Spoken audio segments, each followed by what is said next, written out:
स्वामी श्री चक्रांनी निरूपण केलेलं महादायिसाला भक्तिजनांना श्रीकृष्ण चरित्र आपण श्रवण करत आहात।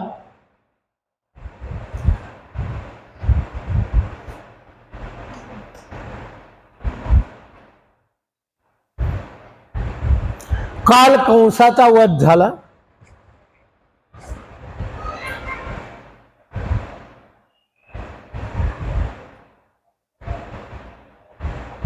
राज्य उग्रसेनाला दिलं।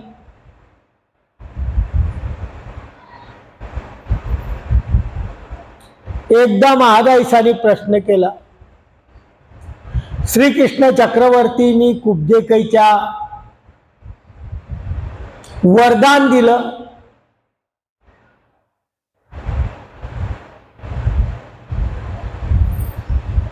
की तू माझी पत्नी होशील, हे खरं आहे का?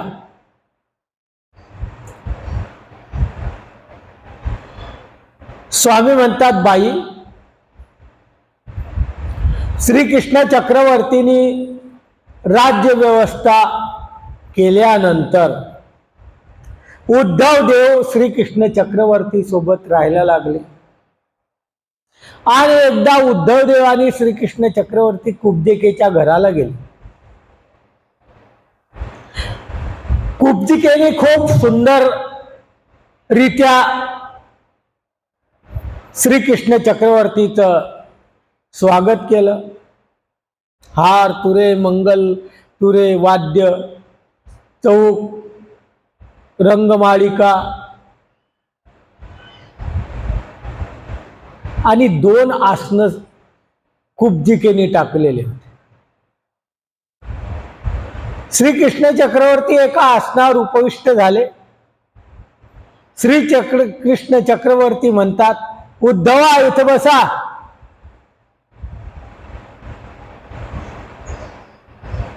त्यांनी त्या आसनाकडे पाहिलं। परत उद्धव देवाला श्रीकृष्ण चक्रवर्ती म्हणतात, या इथं बसा।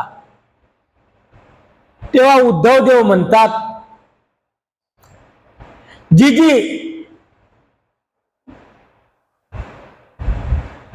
श्रीकृष्ण चक्रवर्तीच्या सेवकत्वाचा भाव त्याच्या अंगाला, त्याच्या अंतःकरणात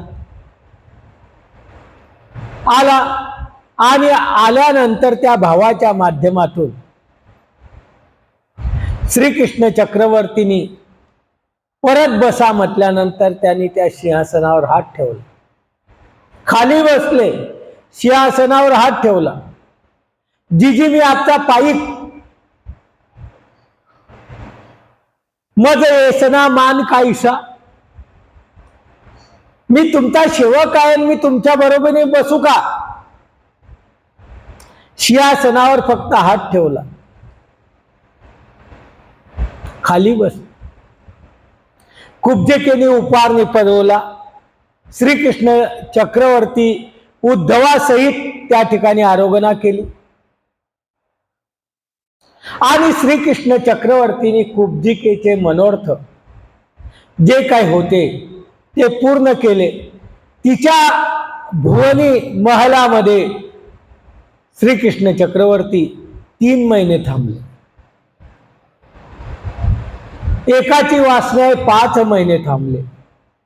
कळीश्वर वासाची वासना आहे 60 वर्षापर्यंत थांबले।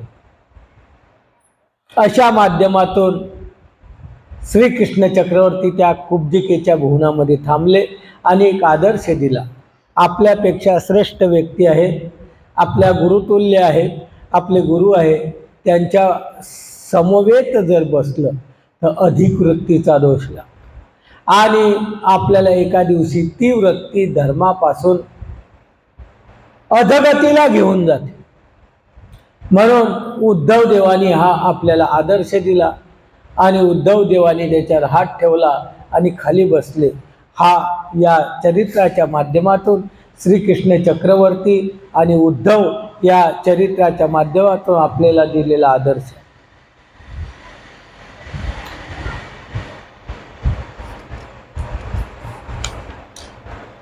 पुढची लीला आहे,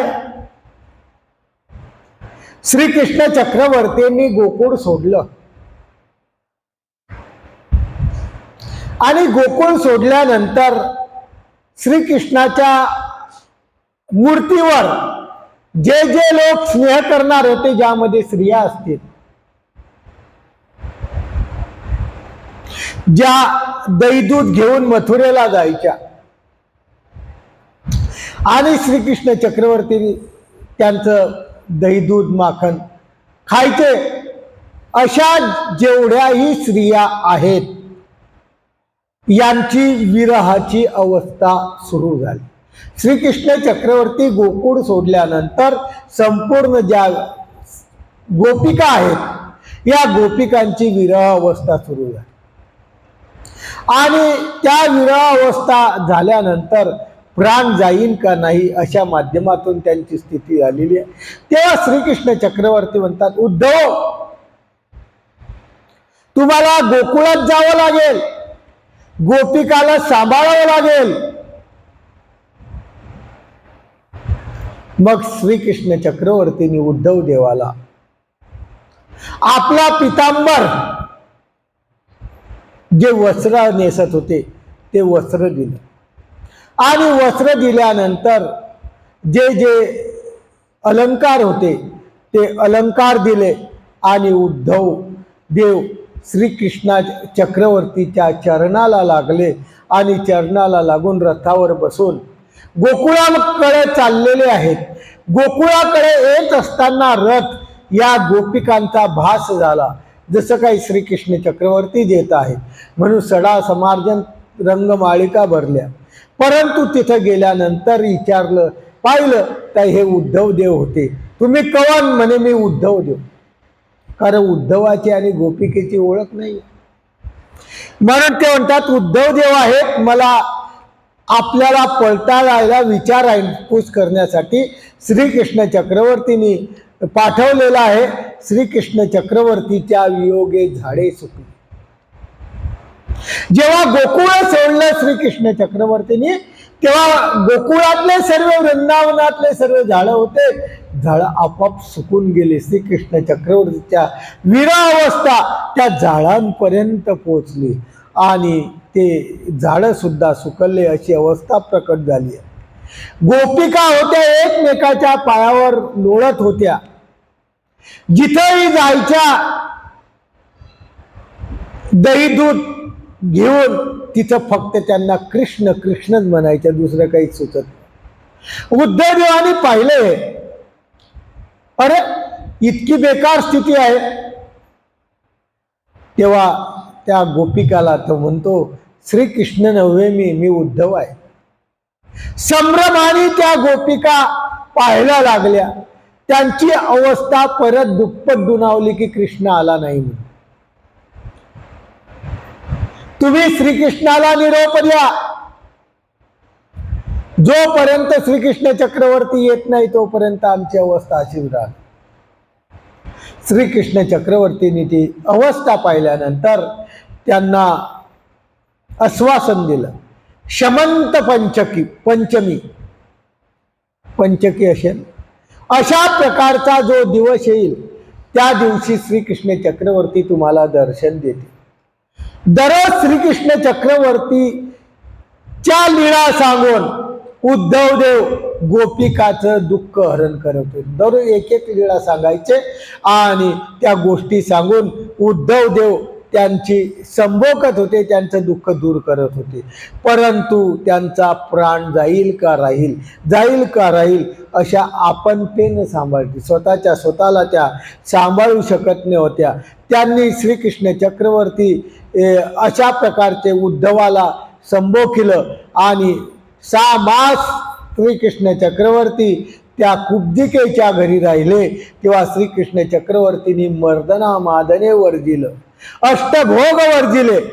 त्यांनाही त्या गोपिकाबद्दल अंतकरणात प्रीती निर्माण झाली.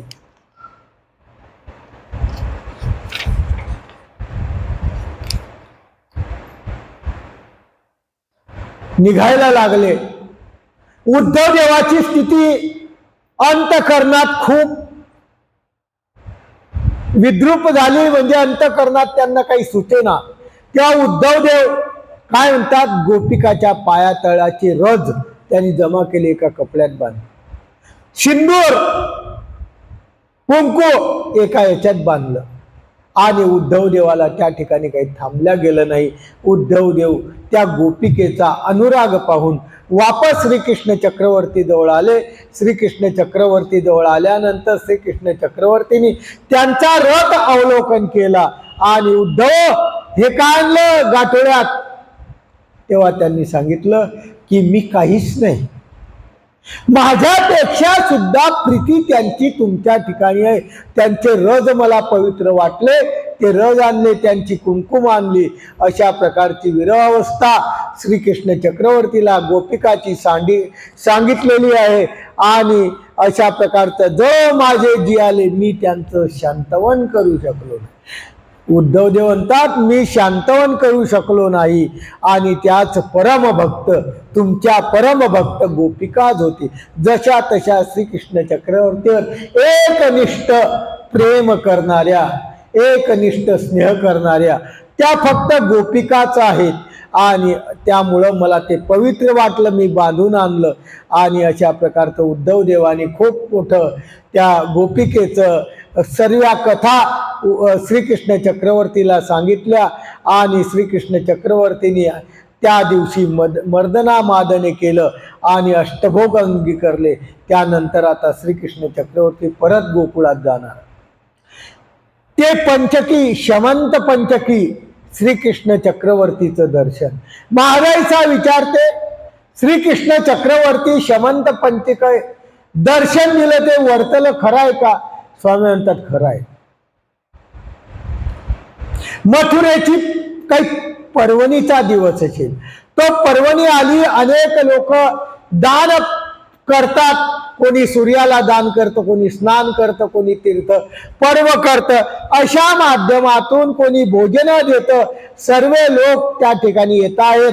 त्यामध्ये अशा प्रकारचे पृथक कार्य श्रीकृष्ण चक्रवर्ती आलेले आहे. आणि श्रीकृष्ण चक्रवर्ती आल्यानंतर त्या गोपिकाही त्या ठिकाणी आलेल्या आहे.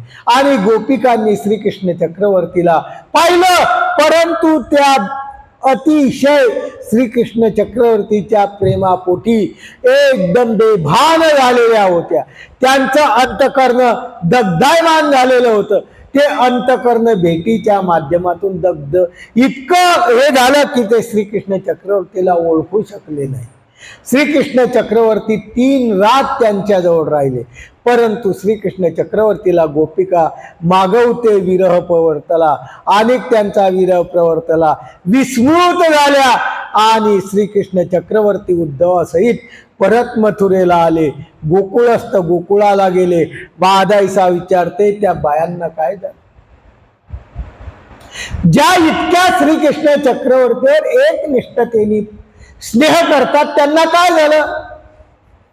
बाई तयाशी महंत श्रेय राशी झाले, महंत गोमटे झाले, महंत अति मंगळाचे मंगळ श्रेय झाले. सर्वात श्रेष्ठ असलेलं मंगल रूपी असं असलेलं प्रेम, ज्या प्रेमाच्या माध्यमातून ज्या जीवाला होईल त्या जीवाला या सृष्टी चक्रातून उद्धरल्याचा एक मार्ग आहे. संपूर्ण त्या गोपिकेला अशा प्रकारच्या महंत श्रेय राशी झाल्या. आणि श्रीकृष्ण चक्रवर्तीच्या प्रेमापोटी त्यांनी काय केलं, आपलं अशा प्रकारचं संपूर्ण देह त्या परमेश्वराच्या भक्तीमध्ये रममान केलं. एकदा महाराईसा विचारते श्रीकृष्ण चक्रवर्तीला, संदीपानाच्या जवळ श्रीकृष्ण चक्रवर्तींनी विद्या अभ्यास केला. सर्वाला माहित आहे 14 विद्या त्या ठिकाणी अभ्यास केल्या. श्रीकृष्ण चक्रवर्तीचे गुरु संदीपान ऋषी होते. आणि असा अभ्यास करत असताना बलभद्र आणि श्रीकृष्ण दोन्ही होते. आणि त्या संदीपानाजवळ आणि काही राजाचे पुत्र अभ्यास करत होते. श्रीकृष्ण चक्रवर्तींनी 14 विद्या त्यांच्यापासून अभ्यास केल्या. श्रीकृष्ण चक्रवर्तीचा अभ्यास झाल्याने त्याच आश्रमामध्ये सुदामाची आणि श्रीकृष्णाची ओळख झाली. श्रीकृष्णही तिथंच होता आणि सुदामाही तिथंच होता, त्यांची ओळख झाली. ओळख झाल्यानंतर विद्याभ्यास श्रीकृष्ण चक्रवर्तीचा झाला. त्यानंतर विद्याभ्यास झाल्यानंतर आता जायची पाळी आली. जेव्हाही विद्याभ्यास केल्यानंतर गुरुदक्षिणा द्यावा लागते. म्हणून श्रीकृष्ण चक्रवर्ती संदीपान ऋषी जवळ गेले आणि म्हणतात, आम्हाला गुरुदक्षिणा द्यायची, तुम्हाला काय पाहिजे ते आम्ही देऊ. त्याला काही स्फुरत न. संदीपानी म्हणतो, मला काही स्फुरत नाही. थांबा म्हणे, विचारा, तुमच्या पत्नीला विचारा. तेव्हा संदीपान घराशी गेला, आपल्या पत्नीला विचारतो की अशा प्रकारे श्रीकृष्ण चक्रवर्ती म्हणतात, गुरुदक्षिणा पाहिजे, मला काही स्फुरत नाही. आपल्याजवळ तर सर्वच आहे. पत्नी म्हणते, आपल्याकडे अपार संपत्ती आहे, काही कमी नाही. आज श्रीकृष्ण अवतार तर परब्रह्म आहे. आता काय करावं, काय हरकत नाही म्हणे, त्यांची इच्छा आहे. तर त्यांनी मागितलं, आमचा एक पुत्र होता आणि तो पुत्र समुद्रामध्ये बुडाला, मेला. त्या संदीपानीने श्रीकृष्ण चक्रवर्ती जवळ आला आणि श्रीकृष्ण चक्रवर्तीला म्हणतो, हे यादवराया, माझ्याजवळ सर्व आहे, पण माझा पुत्र समुद्रात बुडून मेला, तो तुम्ही जर आणून दिला तर चांगलं. काय हरकत नाही. श्रीकृष्ण चक्रवर्ती समुद्रात गेले. समुद्राला म्हणतात, आमच्या गुरुचा पुत्र तुमच्या जवळ आहे, तो द्यावा. बळीभद्रासह गेले. जात असताना त्या समुद्रातून एक दैत्य परत निर्माण झाला, एक असुर परत निर्माण झाला, ज्याचं नाव होतं शंखचूड दैत्य. हा शंखचूड दैत्य श्रीकृष्ण चक्रवर्तीवर चालून आला. श्रीकृष्ण चक्रवर्तीने त्याचा कंठ म्हणजे गळा मोडला. त्याचा काय मोडला? गळा मोडला. आणि श्रीकृष्ण चक्रवर्तीने त्याचा वध केला. त्याचा गळा मोडल्यानंतर त्या गळ्याचा शंख केला. पांचजन्यम ऋषिकेशम देवदत्तम धनंजय, भगवद्गीतेमध्ये श्रीकृष्णाने सांगितलेलं. रथात आपल्या युद्धाच्या आधी शंख वाजायचा, त्या शंखाचं नाव काय होतं? पांचजन्य. त्या राक्षसाच्या मुंडकीचा बनवलेला तो शंख, त्याचं नाव पांचजन्य असं श्रीकृष्ण चक्रवर्तीने केलं. आणि तो शंख ध्वनी त्या ठिकाणी केला, तेव्हापासून तो शंख चालत आला. श्रीकृष्ण चक्रवर्तीने त्याला वडला. यमलोकामध्ये गेले. समुद्र म्हणतो माझ्याजवळ नाही, यमलोकात आहे. यमलोकात गेले. श्रीकृष्ण चक्रवर्तीची स्तुती केली, श्रीकृष्ण चक्रवर्तीचं पूजन केलं आणि म्हणतात, ते यमलोक कशासाठी आले? तुमचं काय काम पडलं आमच्याशी? तेव्हा ते म्हणतात, माझ्या गुरुचा पुत्र या ठिकाणी आहे, तो मला पाहिजे, तो आणून द्या. श्रीकृष्ण चक्रवर्तींनी म्हटल्यानंतर तो पुत्र आणून दिला. पुत्र आणून दिल्यानंतर श्रीकृष्ण चक्रवर्ती आले. संदीपानाला श्रीकृष्ण चक्रवर्तींचा मी तो पुत्र दिला. संदीपानाला खूप आनंद झाला. परमेश्वर काय करू शकत नाही, सर्व कर्तुम अकर्तुम अन्यथा करतो असा असलेला परमेश्वर स्वर्गात त्या यमलोकात गेलेला जो त्याचा पुत्र आहे, तो आणून त्या संदीपानाला दिला. त्याला खूप समाधान वाटलं, पत्नीला खूप समाधान वाटलं. त्यांनी श्रीकृष्ण चक्रवर्तीचं पूजन केलं. सर्व लोकाला आश्चर्य झालं. आणि श्रीकृष्ण चक्रवर्ती त्याला म्हणतात, भट्टो आमच्या गावा भेटे येईल, आमच्या गावाला येत जा तुम्ही. आणि श्रीकृष्ण चक्रवर्ती बळभद्र परत तेथून सर्व अभ्यास करून मथुरेमध्ये आले. मथुरेमध्ये आल्यानंतर उग्रसेन, वसुदेव, उद्धव, मुख्य अवघे सर्व यादव आले आणि त्या ठिकाणी देवकी देवी रोहिणी माता यांना भेटले आणि भोजन झालं आणि कुब्जिकेच्या भुवनामध्ये परत गेले. अशा प्रकारची कथा या ठिकाणी आलेली आहे. संदीपान ऋषींची जी गुरुदक्षिणा आहे ती गुरुदक्षिणा पुत्र म्हणून श्रीकृष्ण चक्रवर्तींनी दिलेली आहे. आता ही कथा देवकीने ऐकली. ही कथा देवकीने ऐकली. श्रीकृष्ण चक्रवर्तींनी अशा प्रकारचं मृत बालक संदीपानाला आणून दिलं. ही कथा कोणी ऐकली? देवकीने ऐकली. आणि देवकीने ऐकल्यानंतर त्या ठिकाणी देवकी श्रीकृष्ण चक्रवर्ती जवळ आली. तुम्ही लोकांचे बालक आणून देतात, माझा कधी विचार केला नाही. मलाही माझे 7 बालक आणून द्यावे. तुम्ही जसे त्यांचे 7 बालक आणून दिले, तशा आपले 1 बालक आणून दिला, तसे माझेही 7 पुत्र वारले आहे. ते 7 पुत्र मला दाखवा तर खरी. श्रीकृष्ण चक्रवर्ती परत यमलोकात गेले. आसनी उपविष्ट झाले. त्यांनी परस्तुती केली. कोणत्या कामाला आले त्यांनी सांगितलं की काय करावं. असं माझे 7 भाऊ आहेत, ते आमची माता म्हणते की त्यांना भेटू द्या, पाहू द्या. यम काय म्हणतात, त्यांचं आयुष्य संपलं. ज्याचं आयुष्य संपलं ते परत भेटत नाही. ते आयुष्य संपलेलं आहे, ते आमच्या जवळ नाही. मग यम लोकाला विचारतात कुठं आहे ते.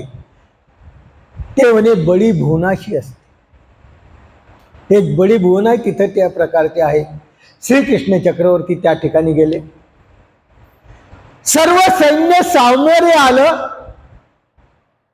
आपल्या राऊळगण लोकांनी केसानी श्रीकृष्ण चक्रवर्तीचं चरण साफ केलं, झाडलं. 9विधा भक्ती, षोडोपचार भक्ती श्रीकृष्ण चक्रवर्तीची केली. आणि म्हणतात काय म्हणे, देवकीचे बालक तुमच्या जवळ आहेत, ते फक्त दाखवा. त्यांना परत भेटत नाही, पण त्यांना एकदा तरी दाखवा. श्रीकृष्ण चक्रवर्तींनी ते बालक घेऊन आले. देवकी देवीच्या समोर ते 7ही बालक दाखवले. डोळा भरून देवकी मातेने ते 7 बालक पाहिले आणि डोळ्याचं पारणं फिटल्यानंतर ते एकदम अकस्मात ते 7ही बालक काय झाले, अदृश्य झाले. अशा प्रकारचं सर्व लोकांना आश्चर्य झालं. देवकी मातेला आश्चर्य झालं. श्रीकृष्ण चक्रवर्तीच्या दर्शनाने त्यांना उपशाप मिळाला आणि ते परत ब्रह्मलोकात गेले. अशा प्रकारचं श्रीकृष्ण चक्रवर्तींनी देवकी मातेचे 7 बालक सुद्धा दाखवले. आता पुढे श्रीकृष्णाचा पांडवाचा संयोग कधी आला? श्रीकृष्ण आणि पांडव आपसामध्ये कधी भेटले? पहिली भेट कधी झाली? लीळा सर्वाला माहित आहे, पण हे लीळाच माहित नाही. हे कुठं दाखवलीच नाही, महाभारतात पण नाही दाखवली. एक वेळ महाराजा विचारते, जी श्रीकृष्ण चक्रवर्ती भेन राज्य पांडव भेन राजे आले, तर श्रीकृष्ण चक्रवर्ती पांडव कवन्या प्रकारे मैत्री पडली. पांडवाची आणि श्रीकृष्णाची चक्रवर्तीची मैत्री कशी झाली? स्वामी म्हणतात कथा सांगायला सुरुवात केलेली. पांडवाची माता कुंती देवी, ती कोणाची मुलगी होती? कोणाची? कुंती कोणाची मुलगी होती? आपल्याला आपल्या आईचं नाव माहित आहे? झालती सांगितली होती सूरसेनाची. बरोबर, सूरसेनाची मुलगी कुंती होती. ती पांडुरायाची राणी झाली. दुसरी त्या पंडुराजाला दुसरी पत्नी होती, तिचं नाव होतं माद्री. एकाचं नाव होतं कुंती, दुसरीचं नाव होतं माद्री.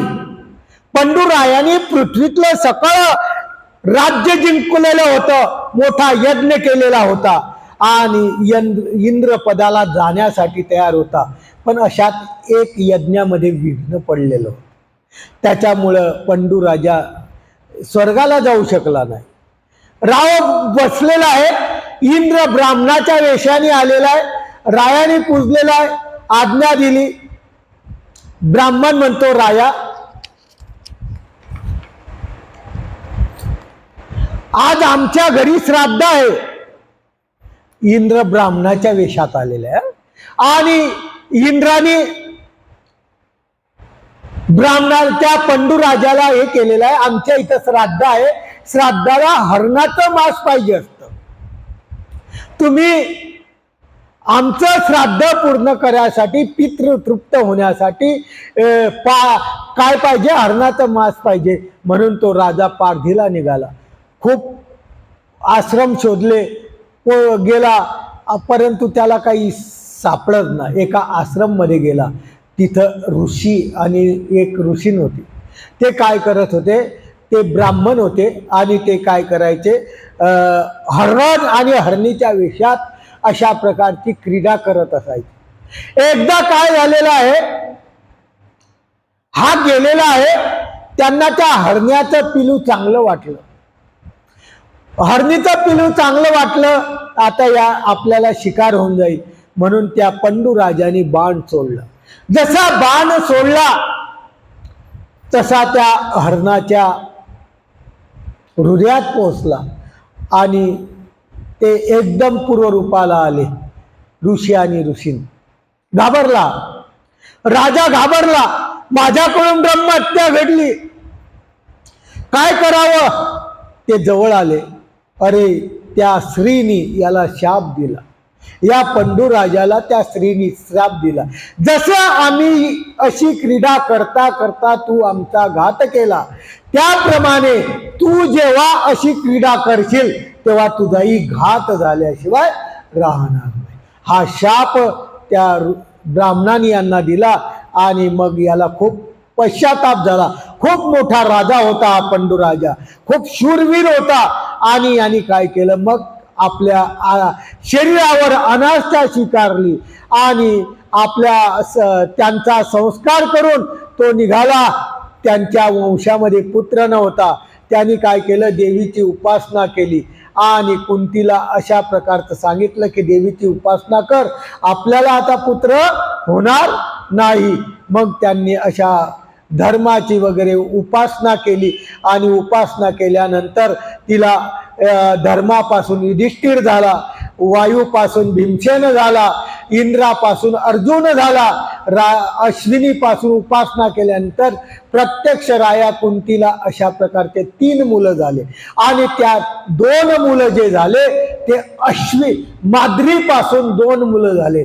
त्यांचं नाव काय, नकुल आणि सहदेव, असे 5 जन्माला आले. परंतु हे सामर्थ्याच्या रूपाने जन्माला आले, मंत्राच्या रूपाने जन्माला आले आणि अशा प्रकारचे पांडव त्या ठिकाणी खेळत आहे. महाउत्सव झालेला आहे, हे जंगलात राहत आहे. जंगलामध्ये राहून त्यांनी सांगितलं आम्ही राज्य करणार नाही. पंडूराजाने धृतराष्ट्राला सांगितलं तुम्ही तुमचं राज्य, भीष्माला सांगितलं तुम्ही तुमचं राज्य सांभाळा. परंतु याला 5 मुलं झाले आणि 5 मुलं झाले, राहत आहे जंगलामध्ये आणि असं करता करता काळ धर्म आला. नेमकी कुंती माता कुठं बाहेर गेलेली होती, माद्री एका ठिकाणी बसलेली होती आणि पंडू राजाची नजर माद्रीवर गेली आणि माद्रीवर गेल्यानंतर त्याला वाटलं आता काही मोह आवरला गेला नाही, उपभोगावं माद्रीला, म्हणून तिथपर्यंत पोहोचला. तिने खूप विरोध केला परंतु त्याने ऐकलं नाही आणि जेव्हा अशा प्रकारचे झालं त्या ठिकाणी पंडूराजा संपला. पंडूराजाचा घात झाला, पंडूराजा संपला. आता ही वार्ता भीष्मापर्यंत पोहोचली, धृतराष्ट्रापर्यंत पोहोचली. आता तुझे पुत्र म्हणजे धृतराष्ट्राचे पुत्र हे दुर्योधन जे आहेत, आता त्याला राजवंश आधी याला होणार होता युधिष्ठिरला, यांना वाटलं यांना पुत्रच नाही, कोणतीच खबर नाही, न खबर होता पुत्र झालेले होते. आता इकडं राज्याचा वारस कोणीतरी पाहिजे म्हणून त्यांना कळालं आणि त्यांनी धृतराष्ट्राला दुर्योधनाला त्या ठिकाणी असा बंधुत्व आहे म्हणून त्यांना देऊ. परंतु त्या विदुराला सर्वांना अदृश्य असलेले पांडव त्या कुंतीला आली. कुंती त्या राज्यात त्या 5 पुत्रांना घेऊन आली आणि भीष्मासमोर उभं केलं. आणि भीष्मासमोर उभं केल्यानंतर म्हणतात, अरे पांडवाची वृद्धक्रिया आम्ही केली. सर्व नगरजनाला वाटलं पंडू राजा मेला, परंतु त्याला शाप दिला होता. परंतु हे पुत्र कसे झाले? त्याला तर शाप दिलेला होता. गावातले राज्यातले लोक विचारतात, तुम्ही म्हणतात की पंडूचे पुत्र आहे, पंडूचे जर पुत्र आहे तर राजाला शाप दिला होता, पुत्र कसे झाले? आम्हाला संशय निर्माण होतो. आणि संशय निर्माण होतो म्हणून कसं झालं? म्हणून त्यावेळेस आकाशामधून दुदुंबी आकाशवाणी झाली. आकाशवाणी आली आणि पांडवावर दिव्य पुष्पाची वृष्टी वर्तली आणि त्यांनी सांगितलं की हेच पंडू राजाचे पुत्र आहे, हेच पंडू राजाचे पुत्र आहे. मी अशा प्रकारचं कुंती माता म्हणते, स्पष्टपणे सांगते की हे पंडू राजाचेच पुत्र आहे. सर्व अशा प्रकारचा आनंद झाला. आणि भीष्म म्हणेल ते पूर्व दिशा होती. भीष्म त्या राज्याचा चालक होता. राजा फक्त बसायचा, पण संपूर्ण राज्य कोण चालवायचा? भीष्म चालवायचा. आणि युधिष्ठिराला त्या ठिकाणी राजपुत्र म्हणून घोषित केलं. युधिष्ठिराला त्या ठिकाणी बसवलं. राज्याचा कारभार चालू लागला. भीष्म, कृपाचार्य, पांडव सर्व एकत्र राहायला लागले. आणि त्या ठिकाणी द्रोणाचार्य आले. द्रोणाचार्य आले. भीष्माने त्यांचा मान केला. भीष्माची द्रोणाचार्याची ओळख नाही. भीष्म म्हणतो, तुम्ही कशा करता आले आपल्या राज्यामध्ये? त्यांनी सर्व वृत्तांत सांगितला. काय वृत्तांत सांगितला? खूप मोठं पुराण आहे. ते म्हणे, हे भीष्मा, मी म्हणजे द्रोणाचार्य आणि द्रुपद राजा हे दोन्ही एकत्र विद्या अभ्यासाला होते. एका ठिकाणी विद्या अभ्यास करत होते. आणि विद्या अभ्यास करताना त्यांची मैत्री झाली. इतकी मैत्री झाली, इतकी सलगी झाली, एकमेकाला सोडू शकत नव्हते. तेव्हा द्रुपद राजा काय म्हणे त्याला, आता आपण विद्या अभ्यास झाल्यानंतर विभक्त होऊ, परंतु तू जर माझ्या नगराला आला, जेव्हा केव्हा द्रोणाचार्याला काय म्हणे, तू जर माझ्या नगराला आला तर तुला अर्ध राज्य मी देऊन टाकेन. त्याचा विवाह झाला द्रोणाचार्याचा. त्याच्यापासून एक मुलगा झाला. त्याचं नाव काय होतं? अश्वत्थामा. अशा प्रकारचा मुलगा झाला. आणि अर्थेविन, अर्थ म्हणजे पैसा, पैसा वांचून त्यांची परिस्थिती खालवली. दरिद्रता द्रोणाचार्याला निर्माण झाली. मग काय करायचं? तो आपल्या भार्यासहित पुत्रासहित त्या द्रुपद राजाजवळ आला. आणि द्रुपद राजाला म्हणे, तू मला सांगितलं होतं की तू जेव्हा राज्यात येशील तेव्हा मी तुला अर्ध राज्य दे.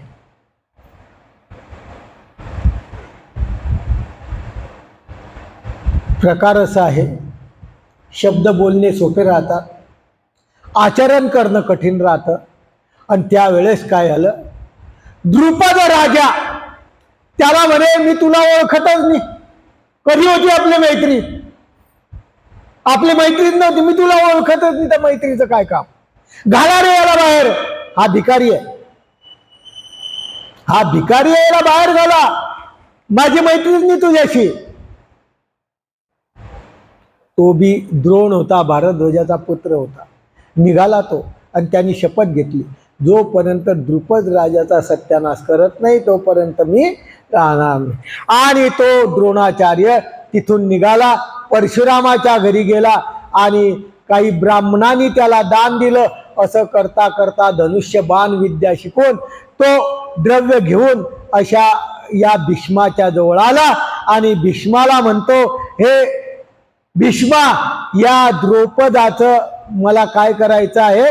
त्यांनी अर्ध राज्य मला कबूल केलं होतं, दिलं नाही. त्याचा वध, त्याचा हरण झालं पाहिजे, तो नतमस्तक व्हायला पाहिजे, द्रौपद नतमस्तक शरण यायला पाहिजे. अशा प्रकारचं भीष्माजवळ त्यांनी विनंती केली.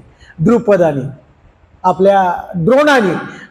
तेव्हा भीष्म काय म्हणतात, ठीक आहे, अहो आमच्या एका डाव्या हाताचा खेळ आहे, त्याला हरून तुमच्या समोर उभा करन, त्याला हरून तुमच्या समोर उभा करन, परंतु आमची बी एक अट आहे. काय म्हणतात ते? भीष्म, द्रोणाला आमची बी एक अट आहे, जोपर्यंत आम्ही त्याला आणत नाही तोपर्यंत हे जे कौरव पांडव आहेत यांना काय करायचं, तुम्ही युद्धाचं शिकवायचं, युद्ध शिकवायचं, मी त्याला सोडून आणतो, काय हरकत नाही म्हणे. भीष्म युधिष्ठिर अशा प्रकारचे तिथं खेळताय, चेंडू फळी खेळताय, हे करताय. अशा वेळेस त्या युद्ध करता करता त्या ठिकाणी द्रुपद राजाला काय केलं, धरल्या गेलं. आणि धरल्या गेल्यानंतर समोर आणल्या गेलं. आणल्या गेल्यानंतर तो नतमस्तक झाला. परंतु हा जो द्रोणाचार्य आहे हा पांडवांचा गुरु झाला, कौरवांचा गुरु झाला, गुरुस्थान मिळालं आणि तिथंच राहायला लागला. त्यामुळे आता पांडव हुशार, त्याच्यामध्ये कौरव जे होते ते हुशार नव्हते. मग त्यांची आपसामध्ये काय सुरू झाली, मात्सर्यता झाली. बालपणापासूनच मात्सर्यता, विरोध सुरुवात झाला. आणि त्या ठिकाणी येऊन पोहोचले शकुनी. शकुनी आला आणि शकुनी म्हणतो, अरे तुम्ही याला असं करतात, हे राज्याचा वारस होऊन देतील. म्हणून त्यांनी काय केलं, दुर्योधनाला विष घालायचा प्रयत्न केला. आपल्या भीमाला दुर्योधनाने विष घालायचा प्रयत्न केला. त्या भीमावर विष प्रलय केला आणि विष प्रलय करून समुद्रामध्ये टाकून दिला. समुद्रामध्ये टाकून गेला. समुद्राची कन्या जी आहे त्या कन्येशी याचा विवाह झाला. भीमाचा काय झाला, विवाह झाला. अष्टमा सिद्धी त्याला तिथं बांधल्या गेली आणि 9 नाग सहस्र बळ अशा प्रकारचं बळ भीमाच्या बाहूमध्ये आलं. आणि तेव्हापासून कौरव द्वेष करायला लागले. मग इतका द्वेष करायला लागले की भयानक. तेव्हा काय करावं, अक्रूराजवळ हे भांडण गेलं की बुवा कौरवाला काहीतरी शिकवा, हे आमच्या विरुद्ध वागतात, परस्परामध्ये वैर करतात.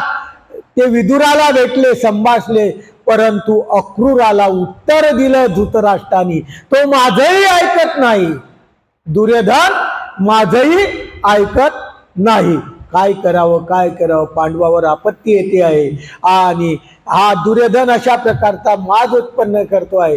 तेव्हा मग कुंती श्रीकृष्णा चक्रवर्ती जवळ गेली. श्रीकृष्ण चक्रवर्ती जेव्हा आले, त्यांना भेटले, पूजा केली आणि त्या कुंती मातेने हात जोडले. हात जोडल्यानंतर कुंती मातेला त्या ठिकाणी प्रेमाचा संचार झाला. चौकळकेचं प्रेम दिलं स्वामींनी. कुंती माताला चौकळकेचं प्रेम दिलं आणि प्रेम दिल्यानंतर त्यांना हस्तिनापुराला पाठवलं. आणि तेव्हा हे केलं की श्रीकृष्ण चक्रवर्तींनी तेव्हापासून पांडवाचा अभिमान घेतला. प्रत्येक वेळेस पांडवाच्या संकटामध्ये श्रीकृष्ण चक्रवर्ती धावून आले, अशी ही कथा. महाराईचा विचारते, कौरव कसे जन्मले, सर्वालाच माहित आहे.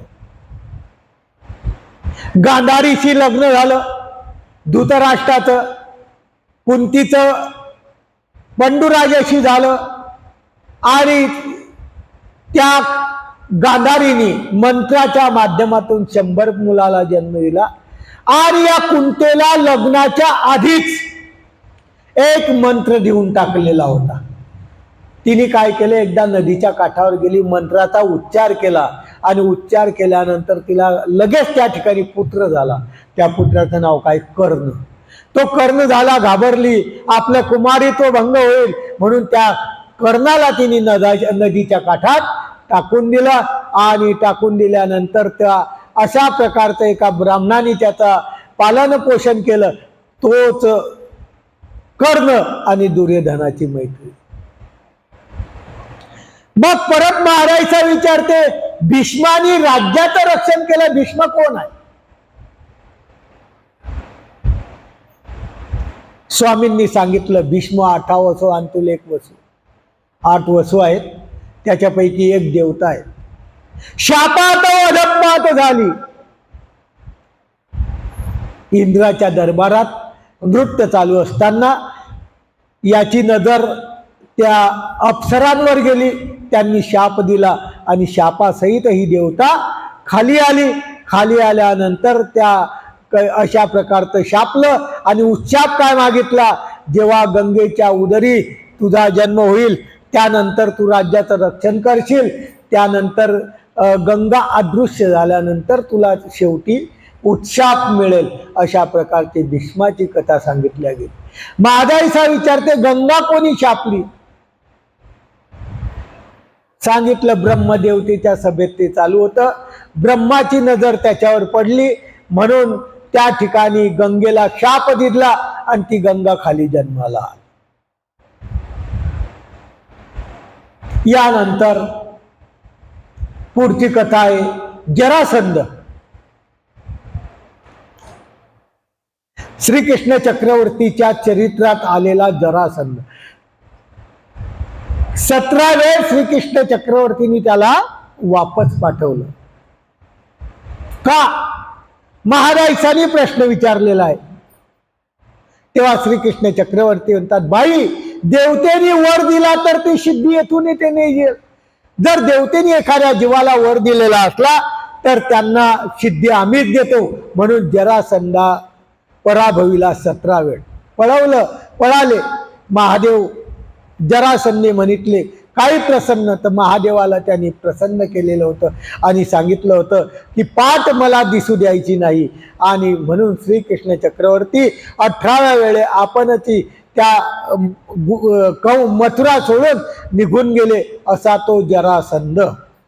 हा जरासंधाची कथा कशी आहे? हा बृहत राजा होता, त्याला पुत्र नव्हता.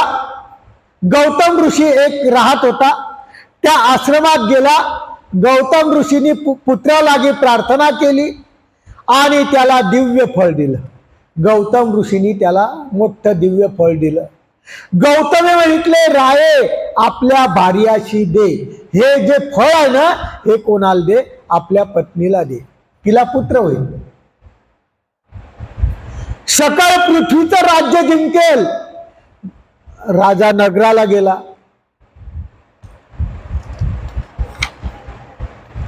राजाला 2 राण्या होत्या.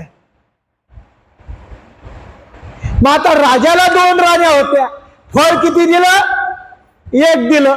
आता दोन्ही आवडत्या होत्या. मोठी पंचायत आली. राजाने काय केलं? ते फळ काटलं. अर्ध एका राणीला दिलं, अर्ध एका राणीला आलं. आणि प्रस्तुत काळी अशा प्रकारचा अर्धा इकून निष्पन्न झाला, अर्धा इकून निष्पन्न झाला आणि मग तो एकत्रित झाला. त्याचं नाव आहे जरासंध. ज्याला सांधल्या गेलं असा तो जरासंध. त्याचा जन्म असा झाला. त्याला अशा प्रकारचं जरा राक्षस आले आणि त्यांना त्याचा जन्म झाला. आणि जन्म झाल्यानंतर त्यांनी त्याचं रक्षण केलं. राक्षस लोकांनी रक्षण केलं आणि तो जरासंध फिरायला लागला, चालायला लागला, असा व्हायला लागला. आणि एक म्हणतं, तो जरासंध जो होता तो जरासंध त्या कंसाच्या बहिणीचा मुलगा होता. अशी एकाची व्याख्या याच्यात सांगितलेली आहे. श्रीकृष्ण चक्रवर्तींनी कंस वधल्यानंतर जरासंध त्या ठिकाणी गेला. त्याला घराणे समजले आणि घराणे समजल्यानंतर तुझ्या पिते वगैरे याचा खून श्रीकृष्णाने केला. आणि श्रीकृष्णाने केल्यानंतर त्याचं प्रतापी दैन्य अशा प्रकारचं विखुरलं गेलं आणि सर्व लोक त्याला थरथर कापायला लागले. आणि जरासंधाने अशा प्रकारे शपथ घेतली की आपण आता मथुरेला जायचं, श्रीकृष्णाला काय करायचं?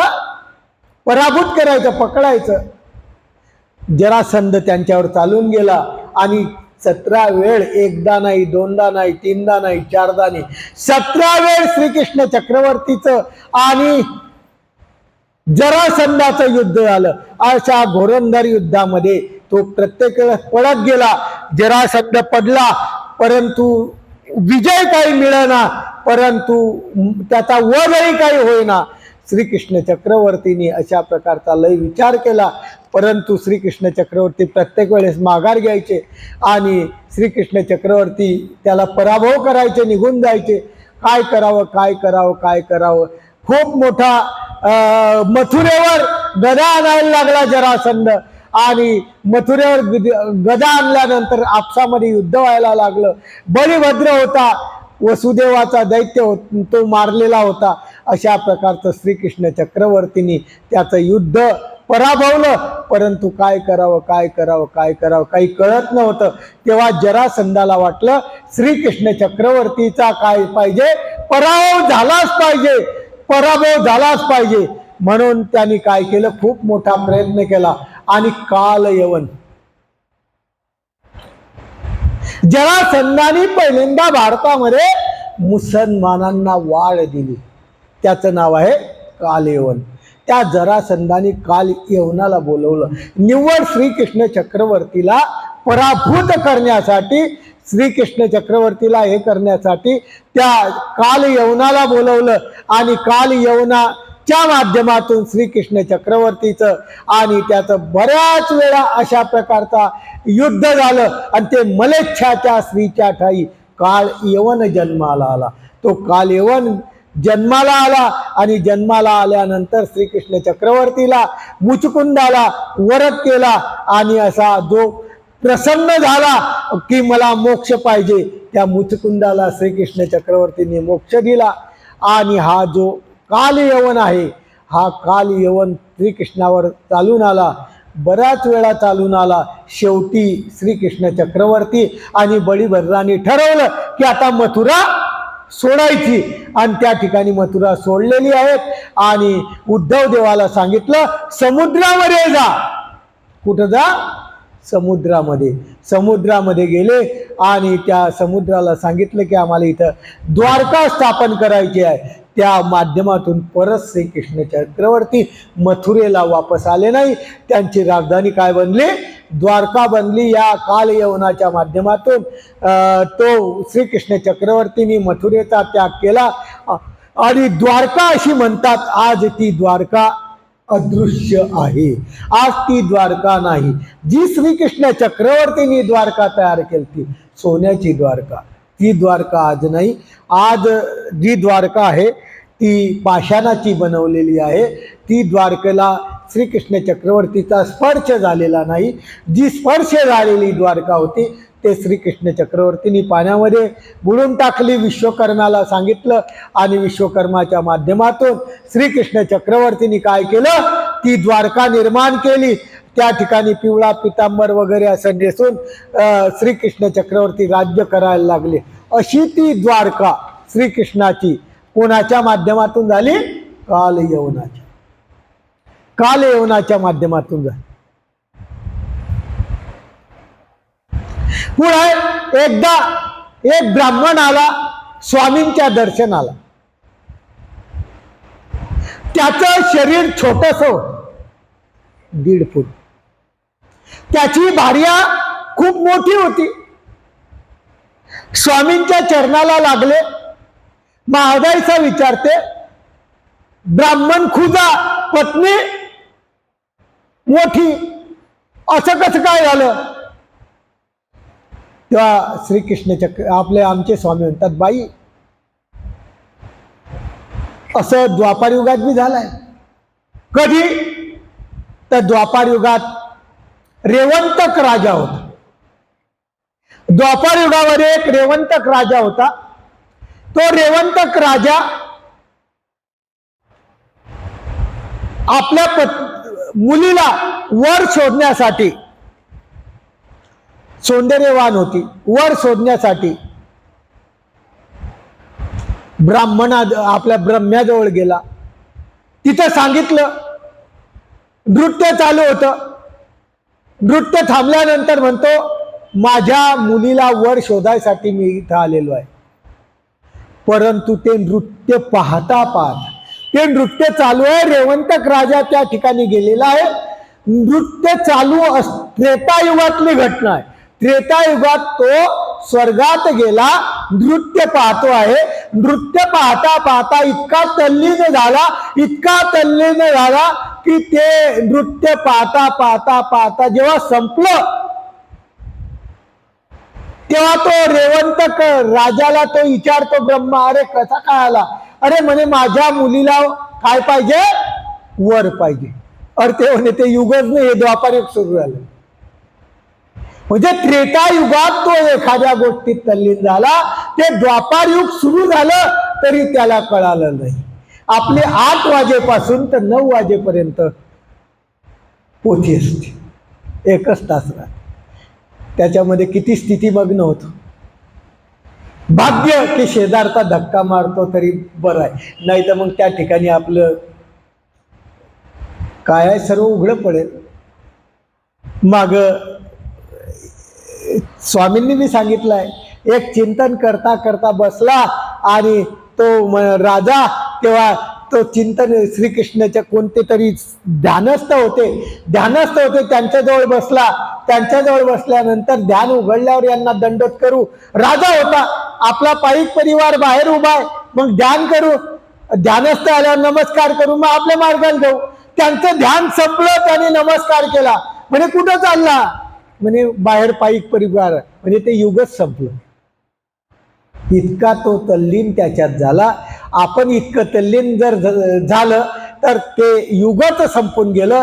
आणि ते म्हणे आता माझी मुलगी कोणाला द्यायची? ते म्हणे द्वापार युगामध्ये रामकृष्ण अवतरतील, बलराम आणि कृष्ण अवतरेल, त्याच्यापैकी मोठा जो मुलगा आहे त्याचं नाव आहे बलराम, त्याला तुम्ही तुमची मुलगी द्या.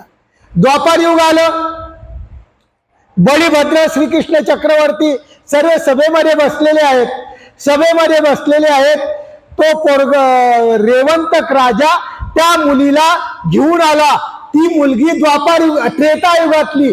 युग कोणतं सुरू झालं? द्वापार युग सुरू झालं. आता प्रत्येक युगाच्या महाराणी मनुष्य राहतात. आता ती मुलगी इतकी मोठी उभी राहिली, तिची सावली त्या सभेमध्ये पडली. सभेमध्ये पडल्यानंतर लोक पाहायला लागले, अरे काय आहे हे? पाहतात तर ही खूप मोठी बाई आहे. श्रीकृष्ण चक्रवर्ती बळभद्रदेव बसलेले आहेत आणि ते रेवंतक समोर आला आणि श्रीकृष्ण चक्रवर्तीला म्हणतो, पूर्वी कथा सांगितली, म्हणतो या रेवतीला ब्रह्म्याने असं वचन दिलेलं आहे की हे कन्या रत्न फक्त तुम्हालाच अर्पण करावं. श्रीकृष्ण चक्रवर्ती बळीभद्राला म्हणतात, हे तुम्हाला लग्न करावं लागेल, रेवंतिकाशी तुम्हाला लग्न करावं लागेल. बळीभद्र म्हणतात, ओ ती किती मोठी आहे हो, ती किती मोठी, मी किती छोटा, एवढी उच्च कैशी बरवी, आम्ही अंगठ्यासारखेच लागतोय तिच्या अंगठ्याजवळ येतो आणि ती किती उंच, आम्ही कसं काय लग्न करावं? श्रीकृष्ण चक्रवर्तींनी तिच्या डोक्यावर हात ठेवला आणि दाबलं. द्वापार युगासारखं केलं. 16 वर्षाची सुंदर तरुणी केली आणि त्या ठिकाणी बळभद्राचं लग्न कोणाशी झालं? रेवंतिकेशी झालं. आणि महादाईसा विचारते, जिजी रेवंतिके इतक्या दिवस कसा वाचला? द्वापार युगापासून, त्रेतायुगापासून तर कृतयुगा, आपल्या द्वापार युगापर्यंत तो कसा आला? त्रेतायुगापासून रेवंतक इतकं तर माणूस जगू शकत नाही. स्वामी म्हणतात, बाई रेवंत आणि रेवंतीशी चैतन्य विद्या झाली होती. आणि विद्येचं आयुष्य जर कृतयुगाच्या शेवटी जर झालं तर 10 लक्ष वर्ष आयुष्य त्याचं होत असतं. त्याप्रमाणे तो या ठिकाणी येत असतो. अशा माध्यमातून विद्येच्या सामर्थ्यामाध्यम ते आलं, त्यांचं आयुष्य चढलं, त्या इतक्या ठिकाणी आहे.